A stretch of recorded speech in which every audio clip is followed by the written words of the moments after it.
Hello friends, welcome to KD academy Hindi साहित्य। मेरा नाम कविता है।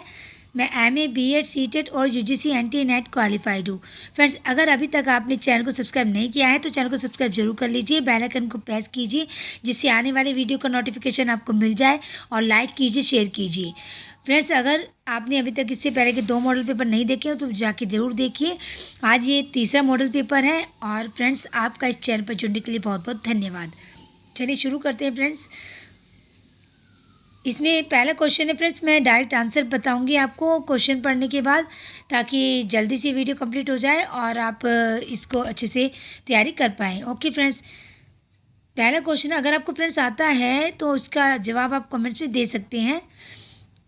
पहला क्वेश्चन है, संवैधानिक प्रावधानों के तहत अंग्रेजी को कब राजभाषा बनाया गया?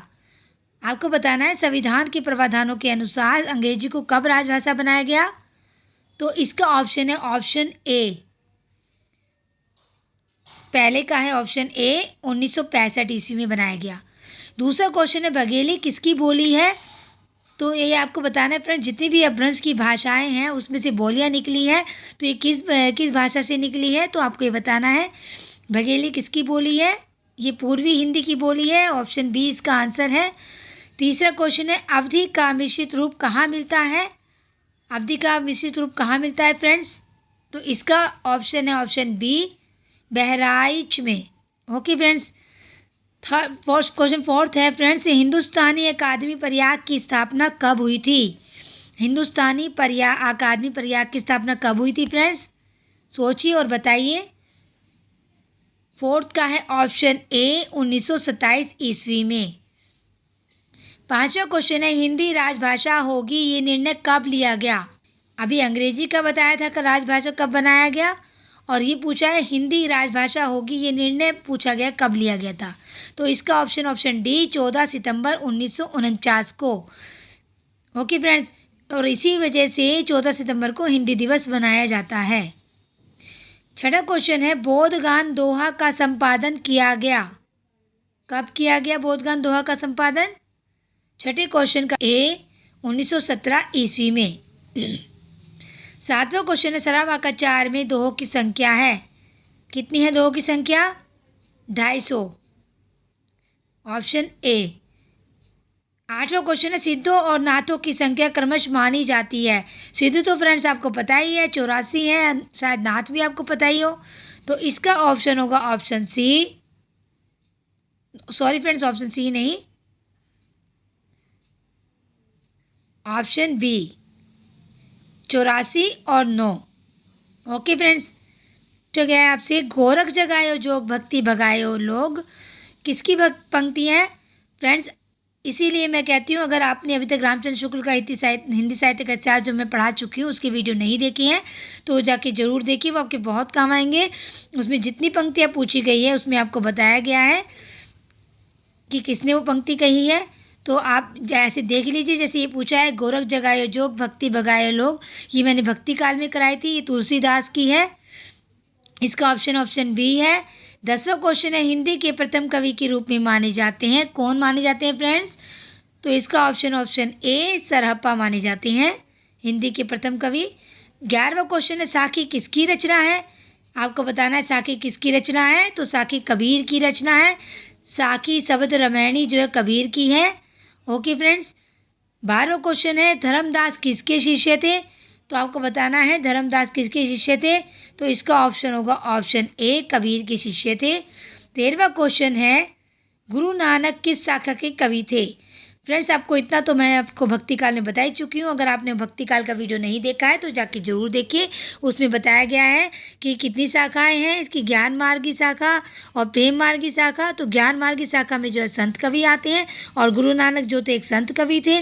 तो ये आएगा इसका ऑप्शन बी, गुरु नानक ज्ञान मार्गी शाखा के कवि थे, ज्ञान आश्री शाखा के। ओके फ्रेंड्स, 14 क्वेश्चन है, पद्मावत की रचना की किसने की फ्रेंड्स? तो पद्मावत की रचना की जायसी ने। ऑप्शन डी इसका ऑप्शन होगा आंसर। चलिए 15 क्वेश्चन देखिए, अखरावट के रचनाकार कौन है फ्रेंड्स? अखरावट के रचनाकार वही है जो कि पद्मावत की है। तो आप समझ ही गए होंगे। तो इसका ऑप्शन सी, जायसी। 16 क्वेश्चन है, बर्वे नायिका भेद के रचनाकार हैं। कौन है फ्रेंड्स बर्वे नायिका भेद के रचनाकार? तो इसका ऑप्शन होगा ऑप्शन बी, रहीम है। लालचंद की रचना का नाम बताइए। लालचंद की रचना का नाम क्या है फ्रेंड्स? 17 क्वेश्चन का ऑप्शन ए, पद्मिनी चरित। लालचंद की रचना है। 18 क्वेश्चन है फ्रेंड्स, श्रृंगार और वीर रस की प्रधानता किस काल में रही है? अगर आपने मेरे वीडियो देखे हैं भक्ति काल के तो आपको पता ही होगा, ये रीतिकाल में रही है। रीतिकाल का वीडियो जाके देखिए, नहीं देखा है तो फ्रेंड्स, उसमें डिटेल से बताया गया है। ऑप्शन सी 18वें का ऑप्शन है, ऑप्शन सी। 19 क्वेश्चन है, शिवा भामनी के रचनाकार हैं। शिवा भामनी के रचनाकार कौन है फ्रेंड्स? तो इसका ऑप्शन होगा ऑप्शन बी, भूषण। 20वां क्वेश्चन है, अमर चंद्रिका निम्न में से किसकी टीका है? तो अमर चंद्रिका किसकी टीका है फ्रेंड्स? इसका ऑप्शन है डी, बिहारी सतसई की। 21वां क्वेश्चन है, हल्दी घाटी नामक महाकाव्य के रचयिता है। कौन है फ्रेंड्स?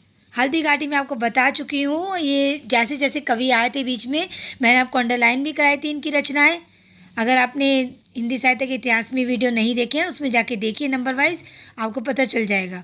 21वां क्वेश्चन क्या ऑप्शन है? Option B, Shyam Narayan Pandey. अब क्वेश्चन 22 है, नई कविता पत्रिका का प्रकाशन वर्ष क्या है? तो नई कविता पत्रिका का प्रकाशन वर्ष है ऑप्शन सी, 1954 ईस्वी। 23 क्वेश्चन है, इसमें असंगत अनुक्रम बताया है। एक बात फ्रेंड से आपको बता देती हूँ, कई बार जो ऑप्शन गलत होते हैं, आंसर जो इसमें अगर आपको लग रहा है सही नहीं है तो आप मुझे पूछ सकते हैं कमेंट्स में, तो मैं आपको उसका बता सकती हूँ। ओके फ्रेंड्स, अगर आपको सही जवाब आता है तो आप कमेंट्स में बता सकते हैं। अगर आपको डाउट लग रहा है इस किसी आंसर में तो 23वां क्वेश्चन, असंगत अनुक्रम बताए गए हैं, पूछे गए हैं इसमें। तो इसमें पूछा है आपसे, इसमें असंगत बताइए। तो 23वें क्वेश्चन का ऑप्शन है ऑप्शन डी, इसमें 2 और 4 जो है वो असंगत है। मतलब मनोहर श्याम जोशी का अज्ञातवास नहीं है और भैरव प्रसाद गुप्त का भी चोरी चोरा नहीं है। बाकी जो है दूसरा और चौथा जो असंगत है, देवराज पहला और तीसरा सही है। ओके फ्रेंड्स, नेक्स्ट देख लेते हैं। असंगत अनुक्रम बताना है इसमें भी, तो इसका ऑप्शन है 24 का डी है इसका ऑप्शन भी। इसमें बताया गया है 2 और 3, मतलब 2 और 3 असंगत है। शरद चंद्र की आतक है, निर्मल वर्मा की लालटीन की छत है, तो ये दोनों ऑप्शन गलत है, असंगत है। बाकी पहला और चौथा सही है। ओके फ्रेंड्स, असंगत का मतलब होता है जो कि गलत क्रम बताना है आपको, गलत अनुक्रम कौन सा है। ओके फ्रेंड्स, 25वां क्वेश्चन है, इसमें आपको संगत बताना है। जैसे असंगत बताया, अब आपको संगत बताना है। संगत मतलब जो सही है, तो इसमें ऑप्शन 25 का है ऑप्शन डी, केवल 4 सही है, बाकी सारे रॉन्ग है। बाकी सारे रॉन्ग है, मतलब संगत जो है वो 4 है और असंगत इसमें पूछा था तो 2 और 3 असंगत है। तो ये बात ध्यान से देखिए फ्रेंड्स कि इसमें गलत पूछा गया कि इसमें गलत कौन सा है और इसमें सही पूछा गया सही कौन सा है। तो ये आपको ध्यान में रखने वाली बात है फ्रेंड्स। 26वां क्वेश्चन है, इसमें भी असंगत क्रम बताना है आपको।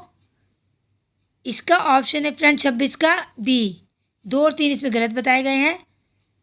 राजीव सक्सेना, शरद बजी उजमा छाओ की वापसी, तो ये फ्रेंड्स आपको गलत बताया गया। थोड़ा सा आप इसको सर्च करना फ्रेंड्स कि बदी उजमा का छाको की वापसी है या नहीं है, क्यों मुझे थोड़ा सा डाउट लग रहा है इसमें। ओके फ्रेंड्स, 27वां क्वेश्चन भी असंगत पूछा गया है।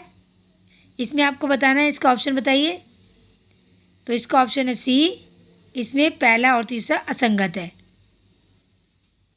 ओके फ्रेंड्स, इसमें बी और इसमें सी 27वां क्वेश्चन का, और 26 का क्वेश्चन का डी, और 25 क्वेश्चन का डी है, 26 का बी है, 27 का सी है और 24 का डी है। 24 और 25 का डी है, 26 27 का सी और 26 का बी। ओके फ्रेंड्स, मैं इसलिए लिख देती हूँ ताकि आपको कभी गलती हो तो पता चल जाए।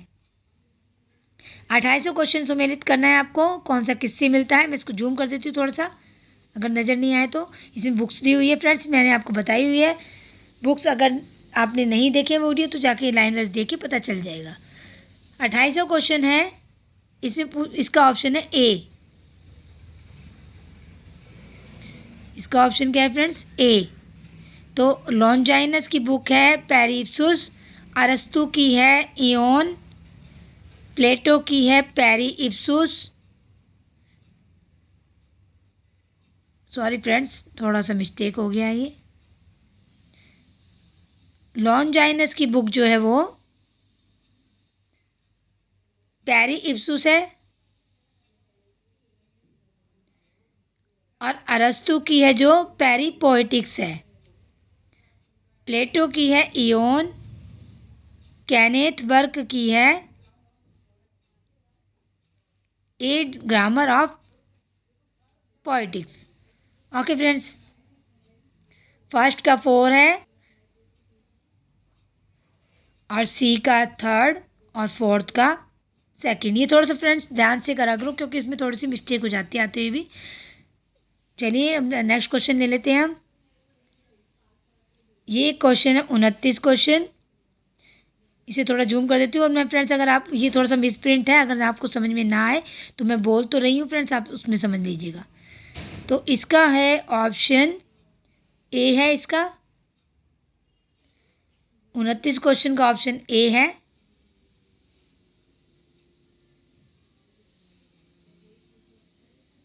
यहाँ लिख देती हूँ फ्रेंड्स मैं ऑप्शन ए।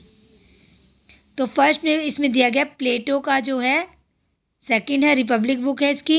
लिविस की जो है रिवोल्यूशन, और थोड़ा जूम कर लेते हैं फ्रेंड्स, कॉलरिज की जो है वो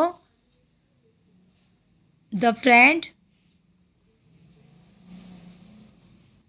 कॉलरिज की द फ्रेंड, और लिविस की the common pursuit. Okay friends, अगर आपको नहीं दिख रहा है तो मैंने वर्ड्स बोल दिए हैं। ये इसके शब्द जो हैं, प्लेटो का रिपब्लिक है, लिविस की रिवोल्यूशन है, और कॉलरिज का जो है द फ्रेंड, और लिविस की द कॉमन परस्यूट। ये पूछी जाती है फ्रेंड्स बुक्स वगैरह, तो इसलिए ध्यान से इनको समझ लेना, कर लेना। 30वां क्वेश्चन है, सुमेलित करना है इसमें भी आपको। तो इसका ऑप्शन ए है।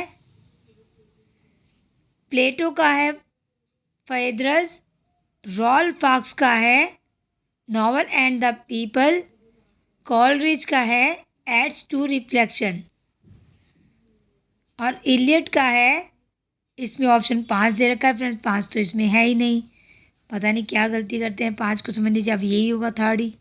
Okay friends, tradition and individual talent है ये, इसी की है ये इलियट की। 31st क्वेश्चन है, इसमें भी असंगत बताना है आपको। तो 31st का है ऑप्शन ए। इसमें 2 और 4 असंगत है, मतलब गलत है। अब क्वेश्चन है 32।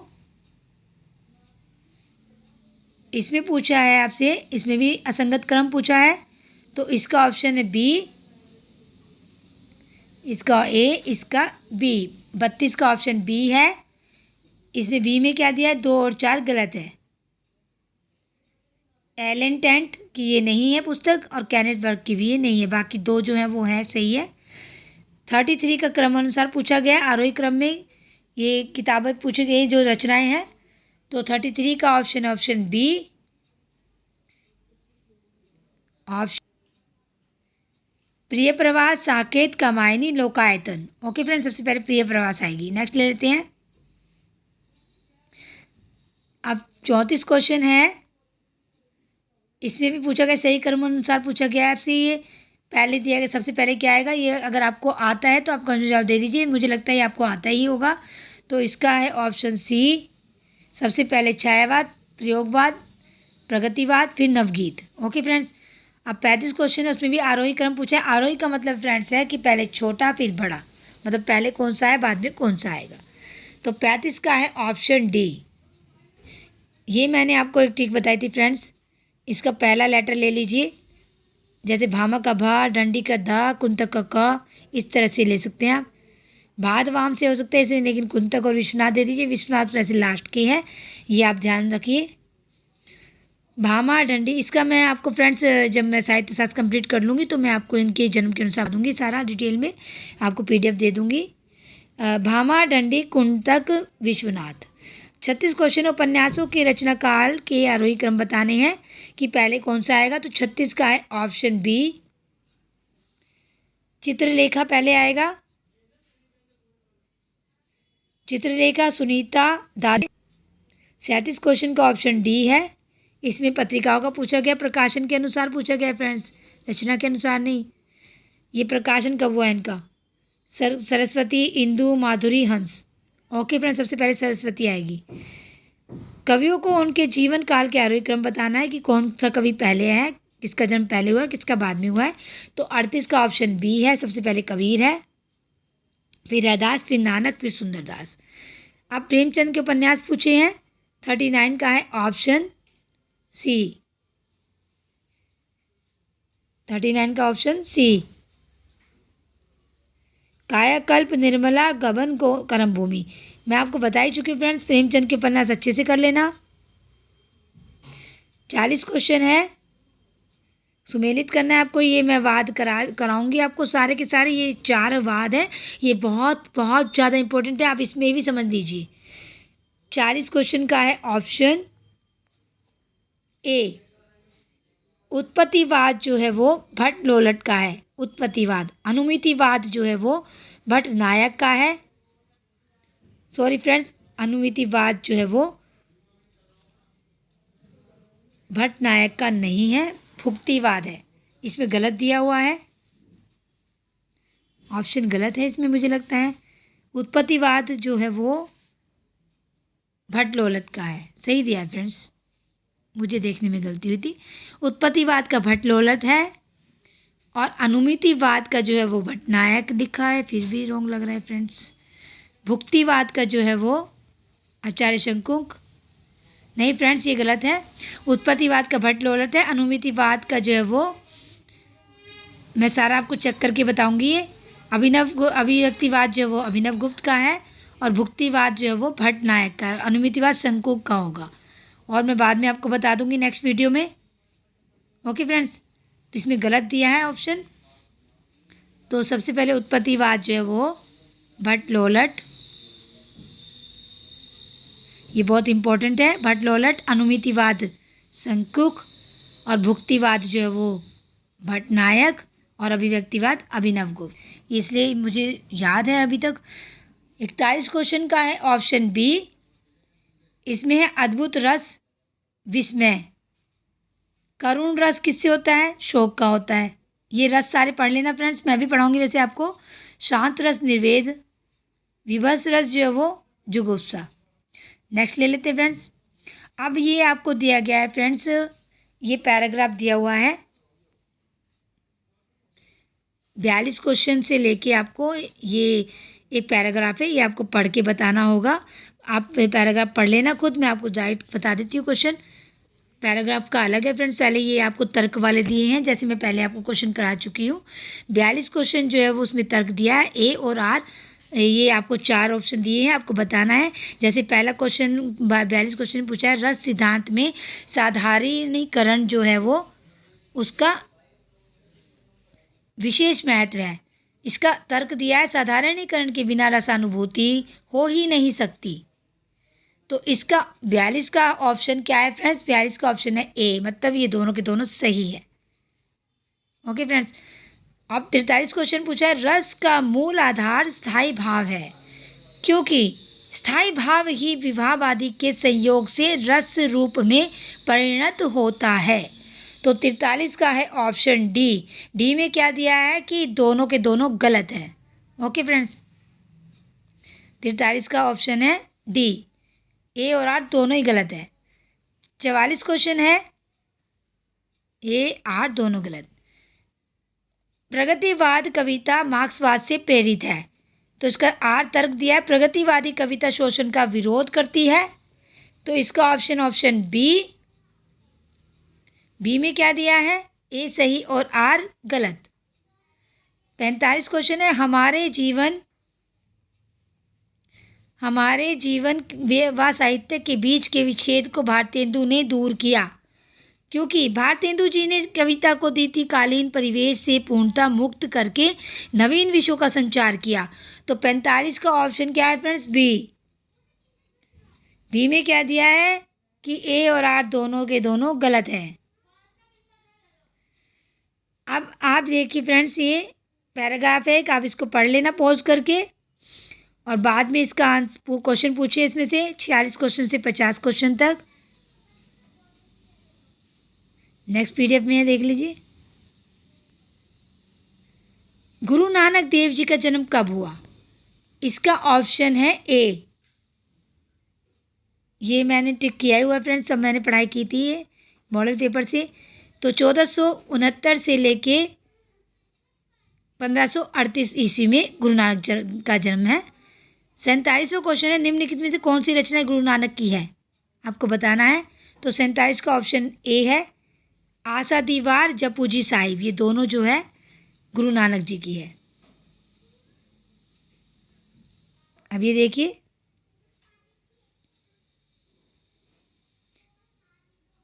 क्वेश्चन 46 है, गुरु नानक जी ने गुरुमुखी के अतिरिक्त कौन सी भाषा का प्रयोग किया है?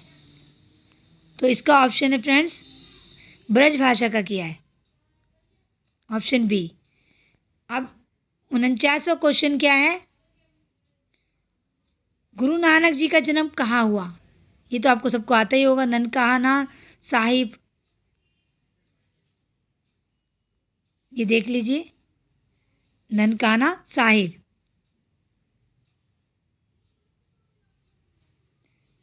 ओके फ्रेंड्स, तो इसका ऑप्शन है ऑप्शन सी। अब नानक दर्शन का सार तत्व किस ग्रंथ में है? 50 का है ऑप्शन सी, जपूजी साहिब में। ओके फ्रेंड्स, अब मैं इसका ऑप्शन भी बता देती हूँ आपको लिख के। इसका 47 का ए है, 46 का ए है। वैसे ये आप फ्रेंड्स अपने आप भी कर सकते हैं, ये पैराग्राफ में ही है। पैराग्राफ को पॉज करके क्वेश्चन अच्छे से पढ़ लेना। चलिए फ्रेंड्स, आज के लिए इतना ही काफ़ी है। नेक्स्ट वीडियो में मिलते हैं नेक्स्ट संडे। नेक्स्ट MCQs लेकर आऊँगी आपके लिए नए तरह के। और फ्रेंड्स, अगर आपको मेरे वीडियो अच्छे लग रहे हैं तो उनको लाइक शेयर जरूर कीजिए, और बेल आइकन को जरूर प्रेस कर लीजिए, और सब्सक्राइब जरूर कीजिए चैनल को, जिससे आने वाले वीडियो का नोटिफिकेशन आपको मिल जाए। और लाइक कीजिए, शेयर कीजिए। ओके फ्रेंड्स, तब तक के लिए बाय। जब तक नेक्स्ट वीडियो में मिलते हैं।